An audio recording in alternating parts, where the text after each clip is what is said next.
speaking about D'Voice na Meja Kunta, nani ambaye anakichafua zaidi kupitia muziki wa Singeli? Na hii vita yao ambayo wameianzisha back in the days, kuanzia ile ngoma ya Jux imetoka, D'Voice Meja Kunta akasema kuna namna kama ngoma yake imeibiwa na vitu kama hivyo.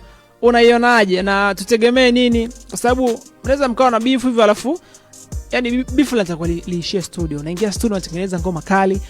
Tunaona wenzetu Marekani kina Kendrick Lamar, tunaona watu kama kina Drake, tunaona watu kama kina nani wengi, of course wasanii wengi wa Marekani, umeona bwana, huwa wanatengeneza track alafu anakusema akiwa studio. Unaingia kwenye booth pale, unapiga ngoma zako safi kabisa, unashusha mistari yako, verse zako za kutosha, mtu unamwadhibu kutokana na kipaji ambacho uko nacho. Kwa speaking about D'Voice na Meja Kunta, I don't know ni kitu gani ambacho kitaenda kutokea, japokuwa Baba Levo ni kama amekaa katikati pale kuhakikisha kwamba na yeye anakuwa anahusika kwenye moja na mbili kuhakikisha kwamba kila kitu kinakaa sawa. So mimi sitamani sana kuona ugomvi kati ya D'Voice na Meja Kunta, kwa sababu hao wote ni wasanii ambao wanafanya muziki au vipi, lakini pia hao wote tunaamini kabisa kwamba sisi tunawategemea kuendelea kufanya sanaa nzuri ambayo itaendelea kutangaza vizuri sana muziki wetu wa Bongo Flava.